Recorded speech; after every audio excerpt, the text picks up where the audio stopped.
The Wind in the Willows, Chapter 4, Mr. Badger. They waited patiently for what seemed a very long time, stamping in the snow to keep their feet warm. At last they heard the sound of slow, shuffling footsteps approaching the door from the inside. It seemed, as the mole remarked to the rat, like someone walking in carpet slippers that were too large for him, and down at heel, which was intelligent of Mole, because that was exactly what it was. There was the noise of a bolt shot back, and the door opened a few inches, enough to show a long snout and a pair of sleepy, blinking eyes. "Now, the very next time this happens," said a gruff and suspicious voice, "I shall be exceedingly angry. Who is it this time, disturbing people on such a night? Speak up." "Oh, Badger," cried the rat, "let us in, please. It's me, Rat, and my friend Mole, and we've lost our way in the snow." "What, Ratty, my dear little man!" exclaimed the badger in quite a different voice. "Come along in, both of you, at once. Why, you must be perished. Well, I never! Lost in the snow, and in the wild wood, too, and at this time of night. But come in with you." The two animals tumbled over each other in their eagerness to get inside, and heard the door shut behind them with great joy and relief. The badger, who wore a long dressing gown, and whose slippers were indeed very down at heel, carried a flat candlestick in his paw, and had probably been on his way to bed when their summons sounded. He looked kindly down on them and patted both their heads. "This is not the sort of night for small animals to be out," he said paternally. "I'm afraid you've been up to some of your pranks again, Ratty. But come along, come into the kitchen. There's a first-rate fire there, and supper and everything." He shuffled on in front of them, carrying the light, and they followed him, nudging each other in an anticipating sort of way, down a long, gloomy, and, to tell the truth, decidedly shabby passage, into a sort of a central hall, out of which they could dimly see other long tunnel-like passages branching, passages mysterious and without apparent end. But there were doors in the hall as well, stout oaken, comfortable-looking doors. One of these the badger flung open, and at once they found themselves in all the glow and warmth of a large fire-lit kitchen. The floor was well-worn brick, and on the wide hearth burnt a fire of logs, between two attractive chimney corners tucked away in the wall, well out of any suspicion of draught. A couple of high-backed settles, facing each other on either side of the fire, gave further sitting accommodations for the sociably disposed. In the middle of the room stood a long table of plain boards placed on trestles, with benches down each side of it. At one end of it, where an armchair stood pushed back, were spread the remains of the badger's plain but ample supper. Rows of spotless plates winked from the shelves of the dresser at the far end of the room, and from the rafters overhead hung hams, bundles of dried herbs, nets of onions, and baskets of eggs. It seemed a place where heroes could fitly feast after victory, where weary harvesters could line up in scores along the table and keep their harvest home with mirth and song, or where two or three friends of simple tastes could sit about as they pleased, and eat and smoke and talk in comfort and contentment. The ruddy brick floor smiled up at the smoky ceiling. The oaken settles, shiny with long wear, exchanged cheerful glances with each other. Plates on the dresser grinned at pots on the shelf, and the merry firelight flickered and played over everything without distinction. The kindly badger thrust them down on a settle to toast themselves at the fire, and bade them remove their wet coats and boots. Then he fetched them dressing gowns and slippers, and himself bathed the mole's shin with warm water and mended the cut with sticking plaster till the whole thing was just as good as new, if not better. In the embracing light and warmth, warm and dry at last, with weary legs propped up in front of them, suggestive clink of plates being arranged on the table behind, it seemed to the storm-driven animals, now in safe anchorage, that the cold and trackless wild wood just left outside was miles and miles away, and all that they had suffered in it a half-forgotten dream. When at last they were thoroughly toasted, the badger summoned them to the table, where he had been busy laying a repast. They had felt pretty hungry before, but when they actually saw at last the supper that was spread for them, Really, it seemed only a question of what they should attack first, where all was so attractive, and whether the other things would obligingly wait for them till they had time to give them attention. Conversation was impossible for a long time, and when it was slowly resumed, it was that regrettable sort of conversation that results from talking with your mouth full. The badger did not mind that sort of thing at all, nor did he take any notice of elbows on the table, or everybody speaking at once. As he did not go into society himself, he had got an idea that these things belonged to the things that didn't really matter. We know, of course, that he was wrong, and took too narrow a view, because they do matter very much, though it would take too long to explain why. He sat in his armchair at the head of the table and nodded gravely at intervals as the animals told their story, and he did not seem surprised or shocked at anything, and he never said, "I told you so," or "just what I always said," or remarked that they ought to have done so and so, or ought not to have done something else. The mole began to feel very friendly towards him. When supper was really finished at last, and each animal felt that his skin was now as tight as was decently safe, and that by this time he didn't care a hang for anybody or anything, they gathered round the glowing embers of the great wood fire, and thought how jolly it was to be sitting up so late, and so independent, and so full. And after they had chatted for a time about things in general, the badger said heartily, "Now then, tell us the news from your part of the world. How's old Toad going on?" "Oh, from bad to worse," said the rat gravely, while the mole, cocked up on a settle and basking in the firelight, his heels higher than his head, tried to look properly mournful. "Another smash-up only last week, and a bad one. You see, he will insist on driving himself, and he's hopelessly incapable. If he'd only employ a decent, steady, well-trained animal, pay him good wages, and leave everything to him, he'd get on all right. But no, he's convinced he's a heaven-born driver, and nobody can teach him anything, and all the rest follows." "How many has he had?" inquired the badger gloomily. "Smashes or machines?" asked the rat. "Oh well, after all, it's the same thing with Toad. This is the 7th. As for the others, you know that coach house of his? Well, it's piled up, literally piled up to the roof with fragments of motor cars, none of them bigger than your hat.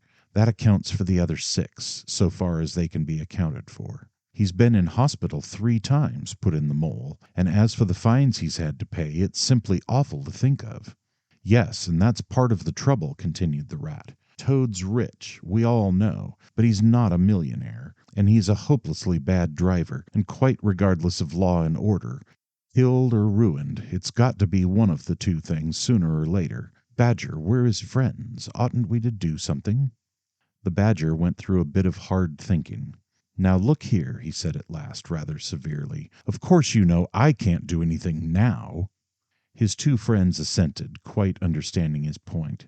No animal, according to the rules of animal etiquette, is ever expected to do anything strenuous or heroic or even moderately active during the off-season of winter. All are sleepy, some actually asleep. All are weather-bound, more or less, and all are resting from arduous days and nights during which every muscle in them has been severely tested and every energy kept at full stretch. "Very well, then," continued the badger. "But when once the year has really turned, and the nights are shorter, and halfway through them one rouses and feels fidgety, and wanting to be up and doing by sunrise, if not before, you know." Both animals nodded gravely. They knew. "Well, then," went on the badger, "we, that is, you and me and our friend the mole here, will take Toad seriously in hand. We'll stand no nonsense whatever. We'll bring him back to reason, by force if need be. We'll make him be a sensible Toad. You're asleep, rat." "Not me," said the rat, waking up with a jerk. "He's been asleep 2 or 3 times since supper," said the mole, laughing. He himself was feeling quite wakeful and even lively, though he didn't know why. The reason was, of course, that he, being naturally an underground animal by birth and breeding, the situation of Badger's house exactly suited him and made him feel at home, while the rat, who slept every night in a bedroom the windows of which opened on a breezy river, naturally felt the atmosphere still and oppressive. "Well, it's time we were all in bed," said the badger, getting up and fletching flat candlesticks. "Come along, you two, and I'll show you your quarters. And take your time tomorrow morning. Breakfast at any hour you please." He conducted the two animals to a long room that seemed half bedchamber and half loft. The badger's winter stores, which indeed were visible everywhere, took up half the room. Piles of apples, turnips, and potatoes, baskets full of nuts, and jars of honey. But the two little white beds on the remainder of the floor looked soft and inviting, and the linen on them, though coarse, was clean and smelt beautifully of lavender. And the mole and the water rat, shaking off their garments in some 30 seconds, tumbled in between the sheets in great joy and contentment. In accordance with the kindly badger's injunctions, the two tired animals came down to breakfast very late next morning, and found a bright fire burning in the kitchen, and two young hedgehogs sitting on a bench at the table eating oatmeal porridge out of wooden bowls. The hedgehogs dropped their spoons, rose to their feet, and ducked their heads respectfully as the two entered. "There, sit down, said the rat pleasantly, "and go on with your porridge. Where have you youngsters come from? Lost your way in the snow, I suppose?" "Yes, please, sir," said the elder of the two hedgehogs respectfully. "Me and little Billy here, we was trying to find our way to school. Mother would have us go, was the weather ever so, and of course we lost ourselves, sir, and Billy he got frightened and took and cried, being young and faint-hearted. And at last we happened up against Mr. Badger's back door, and made so bold as to knock, sir, for Mr. Badger, he's a kind-hearted gentleman, as everyone knows." "I understand," said the rat, cutting himself some rashers from a side of bacon, while the mole dropped some eggs into a saucepan. "And what's the weather like outside? You needn't 'sir' me quite so much," he added. "Oh, terrible bad, sir. Terrible deep the snow is," said the hedgehog. "No getting out for the likes of you gentlemen today." "Where's Mr. Badger?" inquired the mole, as he warmed the coffee pot before the fire. "The master's gone into his study, sir," replied the hedgehog, "and he said as how he was going to be particularly busy this morning, and on no account was he to be disturbed." This explanation, of course, was thoroughly understood by everyone present. The fact is, as already set forth, when you live a life of intense activity for 6 months in the year, and of comparative or actual somnolence for the other 6, during the latter period you cannot be continually pleading sleepiness when there are people about or things to be done. The excuse gets monotonous. The animals well knew that Badger, having eaten a hearty breakfast, had retired to his study and settled himself in an armchair, with his legs up on another, and a red cotton handkerchief over his face, and was being busy in the usual way at this time of the year. The front door bell clanged loudly, and the rat, who was very greasy with buttered toast, sent Billy, the smaller hedgehog, to see who it might be. There was a sound of much stamping in the hall, and presently Billy returned in front of the otter, who threw himself on the rat with an embrace and a shout of affectionate greeting. "Get off!" spluttered the rat with his mouth full. "Thought I should find you here all right," said the otter cheerfully. "They were all in a great state of alarm along River Bank when I arrived this morning.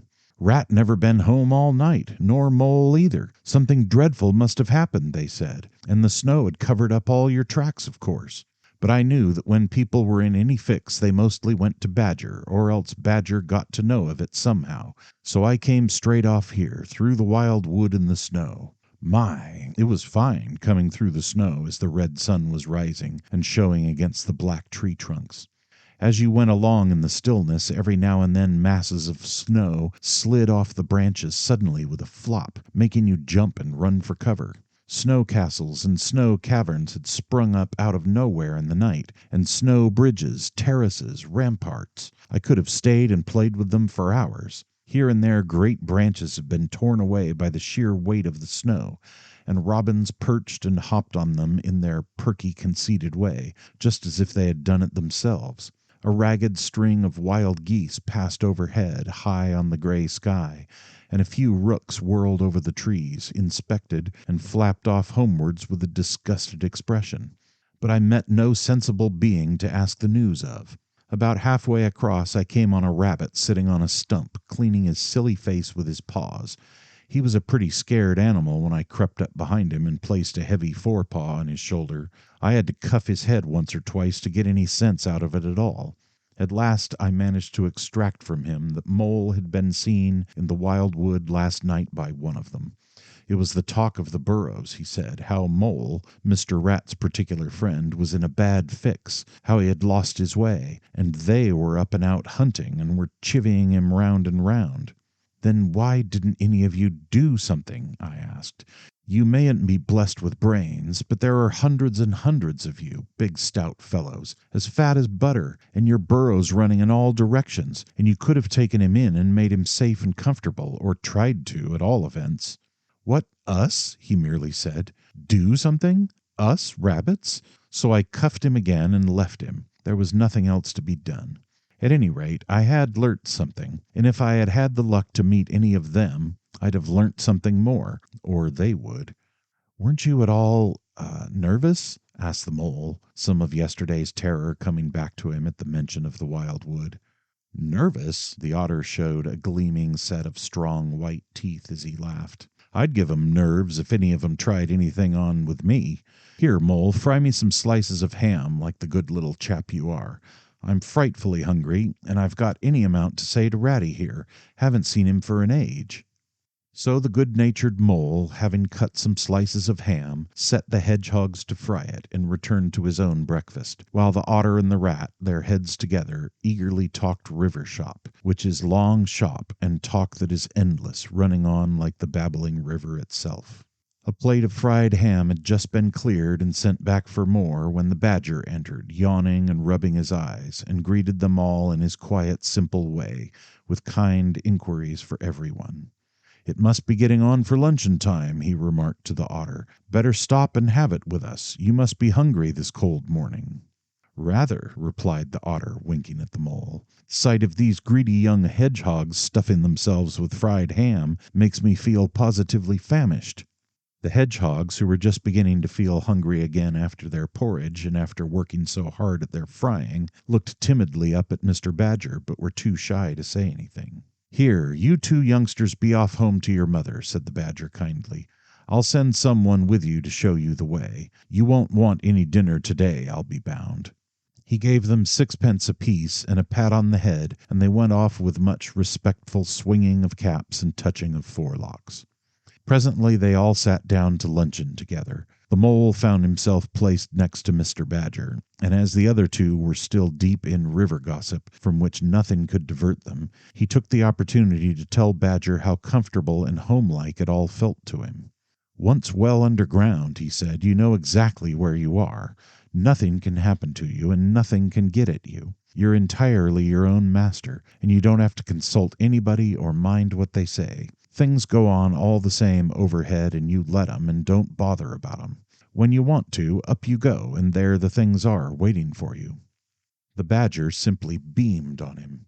That's exactly what I say, he replied. There's no security or peace and tranquility except underground, and then if your ideas get larger and you want to expand, why, a dig and a scrape, and there you are. If you feel your house is a bit too big, you stop to, and there you are again. No builders, no tradesmen, no remarks passed on you by fellows looking over your wall, and above all, no weather. Look at Rat now. A couple of feet of flood water, and he's got to move into hired lodgings, uncomfortable, inconveniently situated, and horribly expensive. Take Toad. I say nothing against Toad Hall, quite the best house in these parts, as a house. But supposing a fire breaks out, where's Toad? Supposing tiles are blown off, or walls sink or crack, or windows get broken, where's Toad? Supposing the rooms are drafty, I hate a draft myself, where's Toad? No. Up and out of doors is good enough to roam about and get one's living in, but underground to come back to at last, that's my idea of home. The Mole assented heartily, and the Badger in consequence got very friendly with him. When lunch is over, he said, I'll take you all round this little place of mine. I can see you'll appreciate it. You understand what domestic architecture ought to be, you do. After luncheon, accordingly, when the other two had settled themselves into the chimney corner and had started a heated argument on the subject of eels, the Badger lighted a lantern and bade the Mole follow him. Crossing the hall, they passed down one of the principal tunnels, and the wavering light of the lantern gave glimpses on either side of rooms both large and small, some mere cupboards, others nearly as broad and imposing as Toad's dining hall. A narrow passage at right angles led them into another corridor, and here the same thing was repeated. The mole was staggered at the size, the extent, the ramifications of it all, at the length of the dim passages, the solid vaultings of the crammed store chambers, the masonry everywhere, the pillars, the arches, the pavements. "How on earth, Badger," he said at last, "did you ever find time and strength to do all this? It's astonishing." "It would be astonishing indeed," said the Badger simply, "if I had done it. But as a matter of fact, I did none of it. Only cleaned out the passages and chambers as far as I had need of them. There's lots more of it all round about. I see you don't understand, and I must explain it to you. Well, very long ago, on the spot where the wild wood waves now, before ever it had planted itself and grown up to what it is now, there was a city of people, you know. Here, where we are standing, they lived and walked and talked and slept and carried on their business. Here they stabled their horses and feasted. From here they rode out to fight or drove out to trade. They were a powerful people and rich and great builders. They built to last, for they thought their city would last forever." "But what has become of them all?" asked the Mole. "Who can tell?" said the Badger.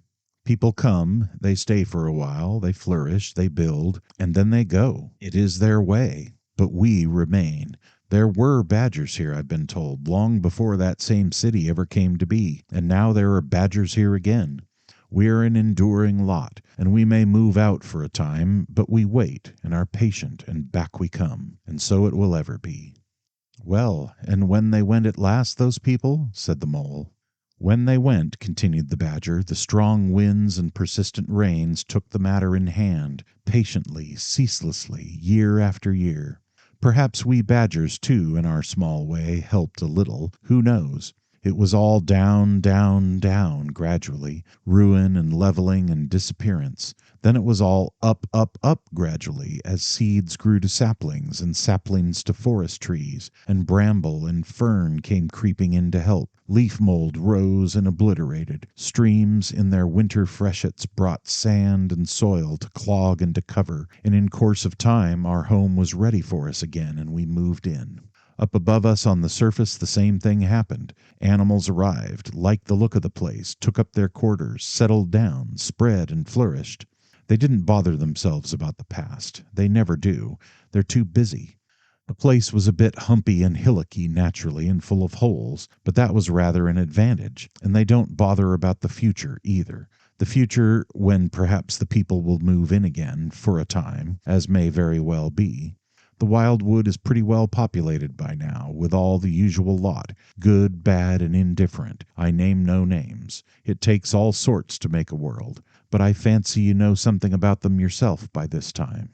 "I do indeed," said the Mole, with a slight shiver.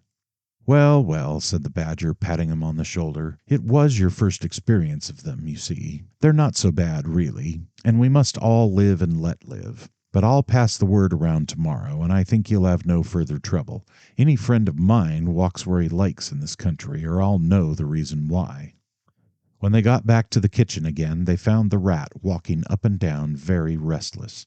The underground atmosphere was oppressing him and getting on his nerves, and he seemed really to be afraid that the river would run away if he wasn't there to look after it. So he had his overcoat on and his pistols thrust into his belt again. "Come along, Mole," he said anxiously as soon as he caught sight of them. "We must get off while it's daylight. Don't want to spend another night in the wild wood again." "It'll be all right, my fine fellow," said the Otter. "I'm coming along with you, and I know every path blindfold. If there's a head that needs to be punched, you can confidently rely upon me to punch it." "You really needn't fret, Ratty," said the Badger placidly. "My passages run further than you think, and I've bolt holes to the edge of the wood in several directions, though I don't care for everybody to know about them. When you really have to go, you shall leave by one of my shortcuts. Meantime, make yourself easy and sit down again." The Rat was nevertheless still anxious to be off and attend to his river, so the Badger, taking up his lantern again, led the way along a damp and airless tunnel that wound and dipped, part vaulted, part hewn through solid rock, for a weary distance that seemed to be miles. At last daylight began to show itself confusedly through tangled growth overhanging the mouth of the passage, and the badger, bidding them a hasty good-bye, pushed them hurriedly through the opening, made everything look as natural as possible again with creepers, brushwood, and dead leaves, and retreated.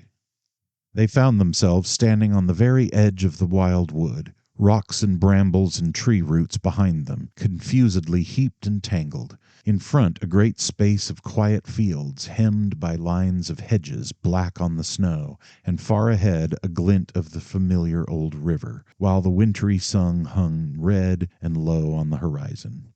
The otter, as knowing all the paths, took charge of the party, and they trailed out on a bee-line for a distant stile. Pausing there a moment and looking back, they saw the whole mass of the wild wood, dense, menacing, compact, grimly set in vast white surroundings.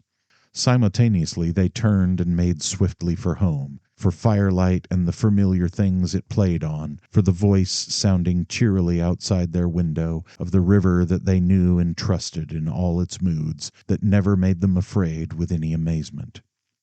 As he hurried along, eagerly anticipating the moment when he would be at home again among the things he knew and liked, the mole saw clearly that he was an animal of tilled field and hedgerow, linked to the ploughed furrow, the frequented pasture, the lane of evening lingerings, the cultivated garden plot. For others, the asperities, the stubborn endurance, or the clash of actual conflict that went with nature in the rough. He must be wise, must keep to the pleasant places in which his lines were laid, and which held adventure enough, in their way, to last for a lifetime.